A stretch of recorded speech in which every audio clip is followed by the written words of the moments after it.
महानुभावहरु नमस्कार। YouTube channel Nepali खबर मिडियामा तपाईहरुलाई हार्दिक स्वागत छ।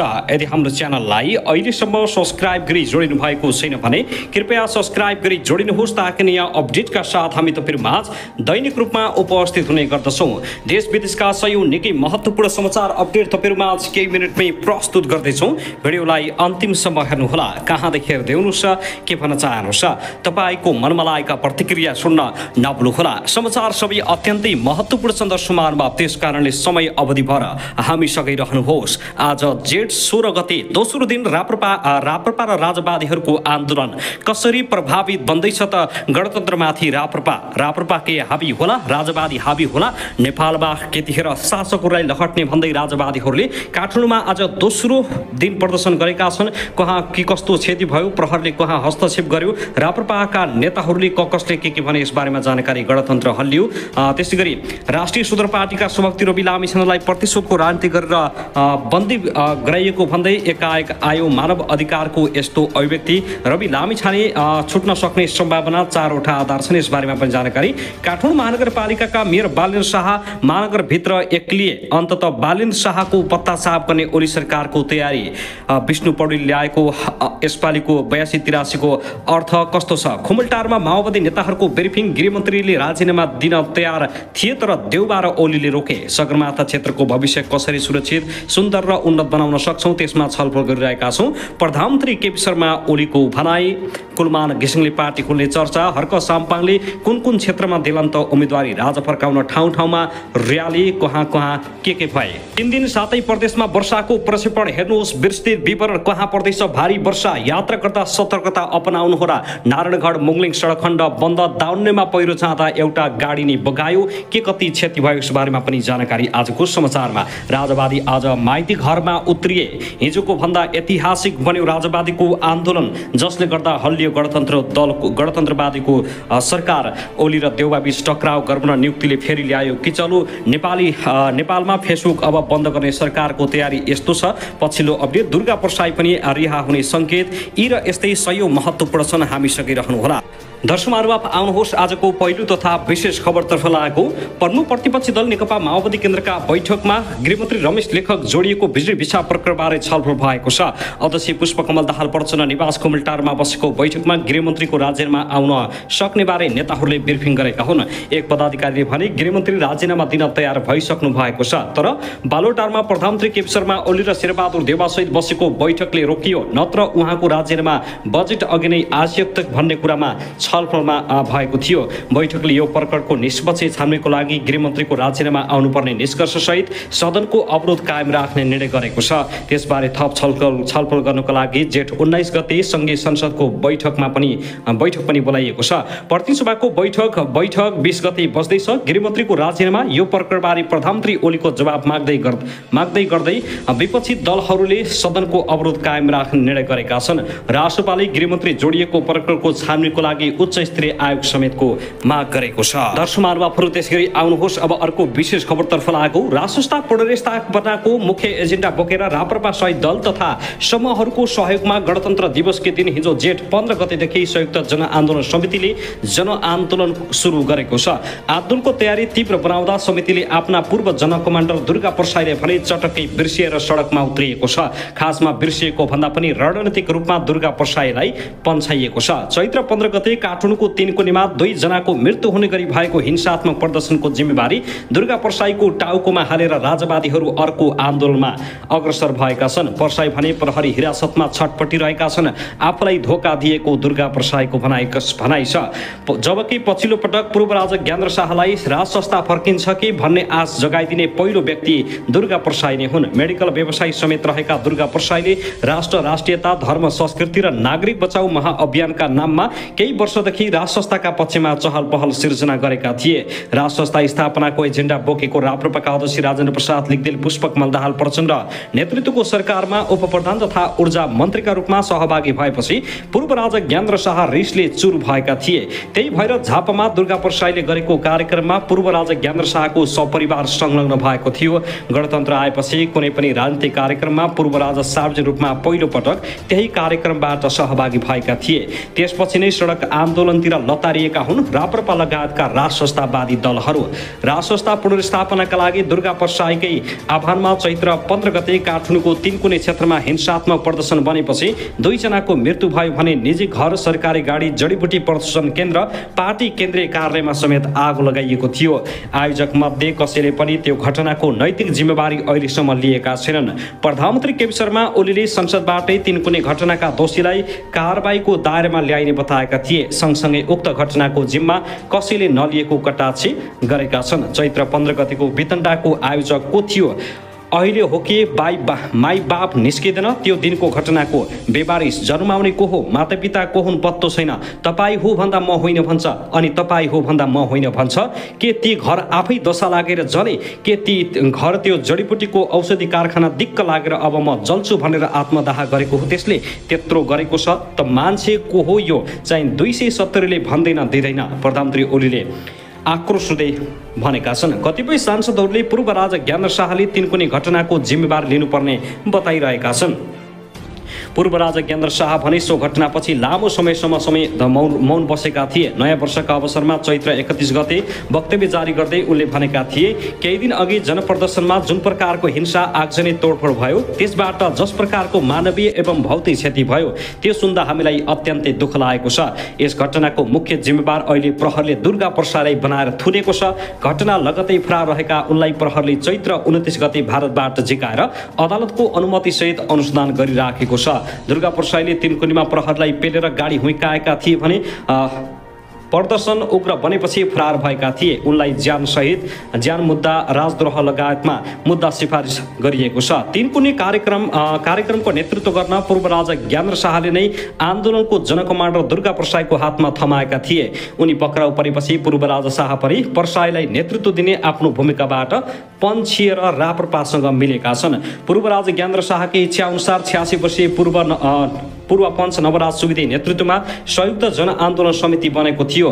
2081 चैत्र 4 गते सुवेदीको नेतृत्वमा संयुक्त जनआन्दोलन समिति गठन गर्दा राप्रपा अध्यक्ष राजेन्द्र प्रसाद लिगदेल थापा, राप्रपा नेपालका अध्यक्ष कमल थापा, राष्ट्रिय शक्ति नेपालका प्रमुख केशरबहादुर विष्टलाई सदस्य राखिएको थियो। तर उनीहरू 3 जनाले उक्त समिति सदस्य बस्न अस्वीकार गरेका थिए। सुवेदी संयोजक रहेको समितिमा राप्रपाका वरिष्ठ उपाध्यक्ष रविन्द्र मिश्र सदस्य सचिव थिए भने महामन्त्री धवल शमशेर राणा आन्दोलन परिचालन समिति थिए। यी दुवैजना पनि पक्राउ गरेर 7 तारिकमा रिहा भएका छन्। दुर्गा परसाईले नै फागुन 25 गते पूर्व राजा पोखराबाट काठमाडौँ आउँदा समर्थकहरू जुटाएर प्रदर्शन गरेका थिए। उक्त कार्यक्रमलाई राप्रपा नेपाल लगायतले समर्थन गर्नु परेको थियो। यति मात्रै होइन, पूर्व राजा चार्टर विमानबाट त्रिभुवन अन्तर्राष्ट्रिय विमानस्थल काठमाडौँ ओर्लिँदा विमानस्थल गेट नजिकै पुगेर राप्रपा र राप्रपा नेपालकै शीर्ष नेताहरूले स्वागत गरेका थिए। फागुन 25 को भिडबाट उत्साहित भएर दुर्गा परसाईले चैत्र 15 गते तीनकुनेमा प्रदर्शन र सभा राखे। नवराज सुवेदी नेतृत्वको संयुक्त जनआन्दोलन समिति के कार्यक्रम गर्ने, कहाँ कार्यक्रम गर्ने भन्ने रणभुल्लमा थियो। राजावादी दल र राजावादी नेताहरूले नै उनलाई सहयोग नगरेपछि त्यो समितिको औचित्य लगभग सकिएको अवस्थामा पुगेको थियो। चैत्र 15 गतेको प्रदर्शनको अघिल्लो दिन पूर्व राजा शाहले संयोजक सुवेदी र दुर्गा परसाईलाई निर्मल निवासमा बोलाएर बेग्ला बेग्लै भेटेका थिए। सुवेदी र परसाई निर्मल निवास छिरेर फर्केको प्रहरीको सीसीटीभी क्यामेरामा कैद छ। अहिले भने पूर्व राजा ज्ञानेन्द्र शाह दुर्गा परसाईसँग कुनै पनि साइन नरहेको भन्दै पन्छिन खोजेका छन्। चैत्र 15 गतेको हिंसात्मक प्रदर्शनपछि दुर्गा परसाईलाई बाइपास गरेर यतिखेर पूर्व राजा ज्ञानेन्द्र शाह राजेन्द्र प्रसाद लिगदेलसँग टम्म भएका छन्। दर्शकमारुमा पूर्व त्यसगरी आउनुहोस् अब अर्को खबरतर्फ लागौ। आउँदो आर्थिक वर्ष 2082-83 को बजेट संसदमा प्रस्तुत भइसकेको छ। मुलुकको अर्थतन्त्र बिस्तारै सुधार हुँदै गएको छ, तर पूर्ण रूपमा सुधारको बाटो समातिसकेको छैन। यस्तो अवस्थामा सरकारले कस्तो बजेट ल्याउँछ भन्ने चासो सबैतिर हुनु स्वाभाविक थियो। आउँदो आर्थिक वर्षको बजेटमा परेका केही महत्त्वपूर्ण योजना तथा कार्यक्रम। प्रदेश र स्थानीय तहमा जाने वित्तीय हस्तान्तरणको रकम बढ्यो। आर्थिक वृद्धिको लक्ष्य 6%, मूल्य वृद्धि 5.5% को वार्षिक सीमाभित्र। 2 वर्षभित्र चामलमा आत्मनिर्भर। सरकारी कर्मचारीलाई आगामी साउनदेखि मासिक 5,000 महँगी भत्ता। वृद्ध भत्ताको उमेर 70 वर्ष तोकियो। बाली लगाउने समयभन्दा 15 दिन अघि नै समर्थन मूल्य तोक्ने सरकारको व्यवस्था। 4,28 लाख माछाका भुरा उत्पादन र 10 लाख फलफुलका बेर्ना वितरण।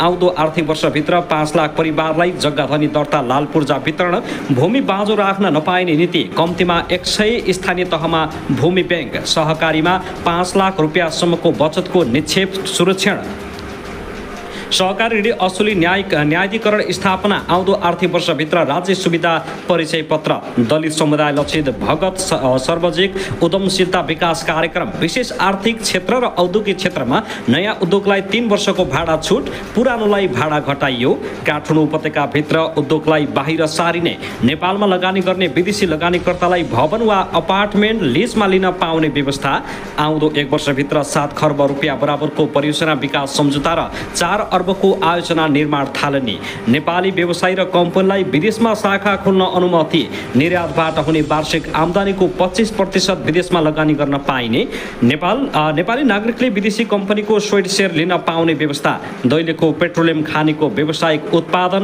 खनिजन्य वस्तुसँग सम्बन्धित अन्तर्राष्ट्रिय सम्मेलन आयोजना पेट्रोलमा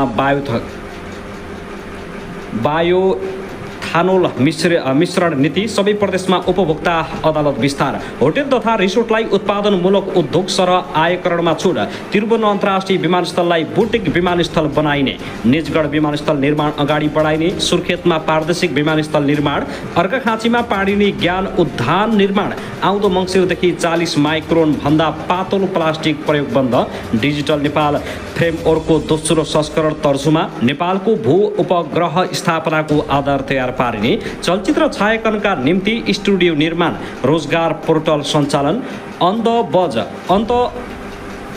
जब र एप्रेन्टिसशिप कार्यक्रम सञ्चालन गरिने 100 विद्यालयमा शैक्षिक नतिजामा आधारित प्रोत्साहन कार्यक्रम विद्यालय गाभ्ने नीति शिक्षक दरबन्दी पुनरावलोकन शिक्षक बैंकको स्थापना शहीद दशरथ चन्द स्वास्थ्य विज्ञान विश्वविद्यालय सञ्चालन स्वास्थ्य बिमाको बाँकी रकम 1 वर्षभित्र भुक्तानी गरिने सबै प्रदेशमा मुटु रोग र क्यान्सर रोगको उपचार विस्तार गरिने सबै प्रदेशको कम्तीमा 1 सरकारी अस्पतालमा विशिष्टकृत जलन उपचार विभाग राखिने 16 वर्षभन्दा माथिका युवालाई राष्ट्रिय स्वयंसेवक परिचय पत्र हरेक प्रदेशमा कम्तीमा 3 विद्यालयमा स्पोर्ट्स एकाडेमी सञ्चालन गरिने सार्वजनिक क्षेत्रका कार्यकारी पदमा कम्तीमा 33% महिला अनिवार्य गरिने हिंसा पीडित महिलाका निम्ति मधेस सुदूरपश्चिम र काठमाडौँमा पुनर्स्थापना केन्द्र राखिने हरेक वर्ष जेठ 21 गते जाति भेदभाव तथा छुवाछुत उन्मूलन राष्ट्रिय दिवस मनाइने 2 वर्षभित्र ग्रामीण विद्युतीकरणको सबै काम सक्ने ग्रिन हाइड्रोजनको सम्भाव्यता अध्ययन आउँदो आर्थिक वर्षभित्र नागढुङ्गा र सिद्धबाबा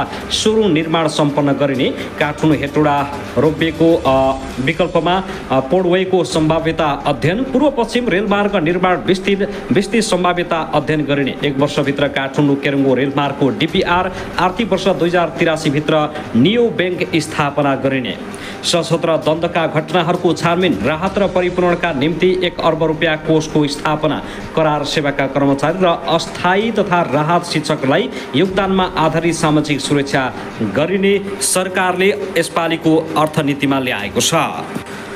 दर्शकमार्फत त्यसगरी आउनुहोस् अब अर्को विशेष खबरतर्फ लागौँ। सङ्कटमा परेको नेकपा एमाले काङ्ग्रेसको गठबन्धन अन्ततः गठबन्धन नियुक्तिमा भएको सहमतिले जोगिएको छ तर सर्वोच्च अदालतमा मुद्दा भने यथावत छ। यो गठबन्धन बन्ने बेला देश बनाउने ठुला घोषणा नभएको होइन तर समयक्रममा ती सबै घोषणा सर मात्रै रहे सत्ता प्राप्तिको लागि गरिएका ओठी सहमति मात्र थिए भन्ने पुष्टि भइसकेको छ। सरकारले प्रधानमन्त्रीको कुर्सी नै धर्मराउने अवस्था आएपछि नेपाल राष्ट्र बैंकको गभर्नर नियुक्ति गरेको छ। सत्ता गठबन्धनको नेपाली काङ्ग्रेसले विश्वासको मत फिर्ता लिने चेतावनी समेत दिएपछि प्रधानमन्त्री ओली नेपाल राष्ट्र बैंकको गभर्नरमा नेपाली काङ्ग्रेसका नेता डा विश्व पौडेललाई नियुक्ति गर्न बाध्य भएका हुन्। यद्यपि कुनै पनि राजनीतिक दलको सक्रिय कार्यकर्तालाई देशको केन्द्रीय बैंकको जिम्मा लगाउने कुरा राष्ट्र बैंककै मान्यता र प्रावधान होइन। सत्ता बचाउने सवालमा संसदका 2 ठूला दल सम्मिलित सरकार प्रचलित एथिक्स विपरीत निर्णय गर्न सहमत भएको हो। नवनियुक्त गभर्नर पौडेल विज्ञताको हिसाबले उपयुक्त नै होलान् तर उनी एक प्रतिबद्ध र सक्रिय राजनीतिक कार्यकर्ता हुन्। गत आम निर्वाचनमा चितवन क्षेत्र नम्बर 1 बाट उनी नेपाली काङ्ग्रेसका उम्मेद्वार थिए तर उनी उक्त निर्वाचनमा राष्ट्रिय स्वतन्त्र पार्टीका हरि ढकालसँग पराजित भएका थिए। मुलुकको आर्थिक तथा वित्तीय व्यवस्था सुधार गर्न देशको केन्द्रीय बैंकको अहम भूमिका हुने गर्दछ। मुलुकको समग्र वित्तीय क्षेत्रको नेतृत्व गर्ने नियामक निकाय हो राष्ट्र बैंक। त्यसैले राष्ट्र बैंकलाई कुनै पनि राजनीतिक दलको प्रभाव र दबावबाट मुक्त राख्नु पर्दछ। केन्द्रीय बैंकले लिने मौद्रिक नीतिले मुलुकको वित्तीय स्वास्थ्यलाई प्रभावित गर्ने क्षमता राख्दछ। त्यसैले अर्थ मन्त्रालय र राष्ट्र ब्याङ्कको लय मिल्नुपर्ने अर्थविदहरूले बताउने गरेका छन्। तर नेपालमा जे पनि हुने अभ्यासको सुरुवात भइसकेको छ। यहाँ कुनै प्रणालीले काम गरिरहेको जस्तो लाग्दैन। सरकारलाई जे गर्दा सजिलो हुन्छ, जे गर्दा सरकारको आयुमा असर गर्दैन, त्यो सबै गर्ने परम्परा नै भइसकेको छ। अघिल्लो पटक पनि अहिलेकै प्रधानमन्त्रीले नेकपा एमालेका कार्यकर्ता महाप्रसाद अधिकारीलाई गभर्नर नियुक्ति गरेका थिए, जसको कारण जनार्दन शर्मा अर्थमन्त्री हुँदा उनको असहयोगले अर्थतन्त्र नै नराम्ररी प्रभावित भएको चर्चा हुने गरेको थियो। पौडेलको नियुक्तिमा सहयोगी भूमिकाका कामु गभर्नर बनेकी निलम ढुङ्गानाले पनि रहेको छ। साथै पहिलो महिला गभर्नर बनेर इतिहास रच्ने उनको सपना चकनाचुर भएको छ। ढुङ्गानाले यसअघि कार्यकारी निर्देशकबाट राजीनामा दिएर गभर्नर बन्ने लाइनमा रहेको गुडाकर भट्टको राजीनामा रोकेर राखेकी थिइन्, जसको कारण विश्व पौडेललाई गभर्नर बन्न बाटो खुलेको हो। काङ्ग्रेसको दबावको अगाडि प्रधानमन्त्री ओलीको मेरिटोक्रेसीको रटान पनि कायमी हुन सकेन। उनले गभर्नर नियुक्ति मेरिटोक्रेसीका आधारमा हुने बताउँदै आएका थिए। तर सत्ता गुमाउनुभन्दा देउबाको अडानमा सहमत हुन पनि उनी राजी भएर काङ्ग्रेसका पराजित उम्मेद्वार पौडेललाई गभर्नर नियुक्ति गर्न तयार भए। गभर्नर नियुक्ति प्रक्रिया टुङ्गिएसँगै काङ्ग्रेस नेकपा एमालेको गठबन्धन तत्कालका लागि जोगिएको हो। निवर्तमान गभर्नर महाप्रसाद अधिकारी गत चैत्र 23 गते नियमित अवकाशमा गएका थिए। अवकाशमा जानुभन्दा 1 महिना अघि नै गभर्नर नियुक्ति गरिसक्नुपर्ने प्रावधान छ। तर सत्तारूढ दलहरूको सत्ता स्वार्थको कारण यो प्रक्रिया लम्बियो र 44 दिनपछि गभर्नर नियुक्ति गरियो। यस प्रकारले वर्तमान गठबन्धन सरकार देश बनाउनको लागि होइन आफ्नै निहित स्वार्थका लागि बनेको थियो भन्ने प्रमाणित भइसकेको छ। दर्शकहरू अब त्यसरी आउनुहोस् अब अर्को खबरतर्फ लागौ। अरूलाई सुशासनको पाठ सिकाएर आफै कुशासनको बाटो हिँडेका काठमाडौँ महानगरपालिकाका मेयर बालेन्द्र शाह बालेन यतिखेर धेरै बन्ने जान्दा अप्ठ्यारोमा परेका छन्। महालेखा परीक्षकको कार्यालय अन्तर्गत बागमती प्रदेश लेखा परिषद निर्देशनालयकी हाकिम उपसचिव कल्पना अर्याल सहितको टोलीले अवैधानिक सल्लाहकारको विदेश भ्रमणमा भएको लाखौँ खर्चलाई बेरुजु ठहराएर रिपोर्ट दाखिला गरेपछि समस्यामा परेका उनी यतिखेर कुरा मिलाउन दौडधुपमा व्यस्त छन्। यस्तो मनपरीले पटक पटक सोधखोज गर्दा वास्तै नगरेका बालेनले बेरुजु लेखिसकेपछि भने एक्लै भेटेर यस्तो कानुनी अवस्थाबारे मलाई थाहै भएन भनेर तनाव भयो भन्दै हिँडेका छन्। सन् 2024 को मे 14 देखि 25 सम्म फ्रान्समा सम्पन्न कान्स फिल्म फेस्टिभलका निम्ति बालेनलाई मात्र निम्तो आएको थियो। तर उनले आफ्ना युट्युब व्यवस्थापक कुमार व्यञ्जनकार बेन र सहपाठी सुनिल लम्साललाई आफैसँग लिएर गए। कानुनले नचिने ती दुवैलाई बालेनले महानगरको खर्च हाल्ने गरी निर्णय गराएर लगेको बुझिएको छ। दुईजनाको 20 लाख रुपियाँ खर्च बेरुजी देखिएको महालेखाको ठहर छ। स्रोत भन्छ औपचारिक नियुक्ति नपाएका उनीहरूलाई कानुनले चिन्दैन, त्यसैले तिनका नाममा खर्च लेख्न पाइँदैन। तलब समेत नपाउने उनीहरूलाई मेयर साहबले विदेश लैजानुभयो। महालेखाले बेरुजु भएको औलाएपछि तनावमा पर्नु भएको छ। स्रोतका अनुसार बालेनको आदेशमा तत्कालीन प्रमुख प्रशासकीय अधिकृत हाल सूचना विभागका महानिर्देशक प्रदीप परिवारले भ्रमण स्वीकृति गरेका थिए। उक्त भ्रमण खर्चलाई बेरुजुमा राखिएपछि महानगरमा खैला बैला मचिएको छ। बालेनले वकिलहरूसँग यस विषयमा गोप्य छलफल गरेर सुझाव दिएका छन्। तिनी मध्येका एकजना वरिष्ठ अधिवक्ताले भने अरू बेला हामी कसैलाई टेर्दै नटेर्ने अनि आफूलाई अप्ठ्यारो परेपछि भेट्न आएका थिए। लौ न बर्बाद भयो के गर्ने भन्दै आत्तिएर उनीहरूले तलब खाँदैनन्, नत्र त्यसैबाट कटाएर दिन्थे भनी पीडा पोख्दै थिए। स्रोतका अनुसार 1 महिना अगाडि मात्र महानगरको अडिट सकिएको छ। प्रतिवेदन देखेर आत्तिएका बालेन जापानी राजदूतसँग भेट्न बाहेक अफिसमै नगएर यही लपडा सल्टाउनमा कुदाकुद गरेका छन्। स्थानीय सञ्चित कोषमा रकम दाखिला गरेर महालेखालाई भाउचर सहितको निवेदन पेश नगर्दासम्म महानगरले बेरुजु बोकिरहनु पर्नेछ। उता सो रकम बालेनले नै भरपाई गर्नुपर्ने माग जनप्रतिनिधिहरूले गरेका छन्। एकजना वडाध्यक्ष भन्छन् मोज मस्ती गर्ने उनीहरू अनि बेरुजु बोक्ने चाहिँ महानगर, यो कदापि स्वीकार्य हुने छैन। जसले खर्च गरेको हो उसैले तिर्नुपर्छ। महानगरका सहायक प्रवक्ता ध्रुव कुमार काफ्लेले बेरुजुबारे जानकारी पाइएको बताए। त्यस विषयमा प्रारम्भिक छलफल भएको उनको भनाइ छ। अडिट गरेर सकिएपछि प्रारम्भिक छलफल भएको छ। हामी कहाँ सबै कागजात आइसकेको छैन।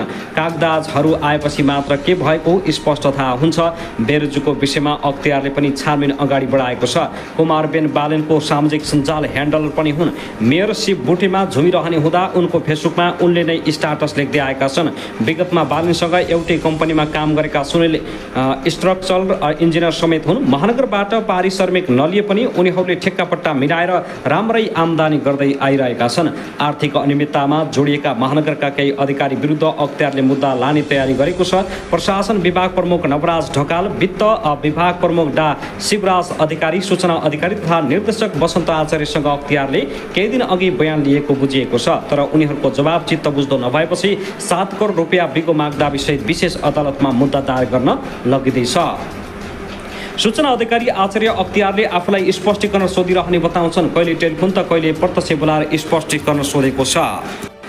दर्शकहरू आप त्यसै गरी यता भने गृहमन्त्री रमेश लेखकलाई त्रिभुवन अन्तर्राष्ट्रिय विमानस्थलमा भिजिट भिसामा रकम असुलेर विदेश पठाउने गिरोहमा संलग्न रहेको गम्भीर आरोप लागेपछि उनीमाथि चारैतिरबाट नैतिक प्रश्न उठेको छ, तर नैतिकता देखाएका छैनन्। अख्तियार दुरुपयोग अनुसन्धान आयोगले त्रिभुवन विमानस्थलमा भिजिट भिसाका नाममा गरिएको असुली धन्दामा संलग्न अध्यगमन प्रमुख तीर्थराज भट्टराईलाई नियन्त्रणमा लिएपछि उनलाई लेखकले नै अध्यगमनमा पठाएको र त्यहाँबाट असुलीको रकम सोझै गृहमन्त्रीसम्म पुग्ने गरेको बयान दिएपछि लेखकमाथि प्रश्न उठेको हो। विमानस्थल अध्यगमन प्रमुख रहेका गृह मन्त्रालयका सहसचिव भट्टराईलाई बुधबार अख्तियारले नियन्त्रणमा लिएर उपस्थित हुने शर्तमा छाडेको थियो। उनी सहित विभागका कागजात समेत अख्तियारले नियन्त्रणमा लिएको थियो। त्यसकै अघिल्लो दिन भट्टराई विमानस्थलबाट मन्त्रालय तानिएका थिए। अख्तियारले अनुसन्धान गर्ने सङ्केत पाएपछि उनलाई गृहमन्त्री लेखकले जोडबलमा गृह मन्त्रालय तानिएको बताइएको छ। यसअघि गृह मन्त्रालयबाट मन्त्री लेखकको दबावमा उनलाई अध्यगमन पठाइएको तथ्य सार्वजनिक भएको छ।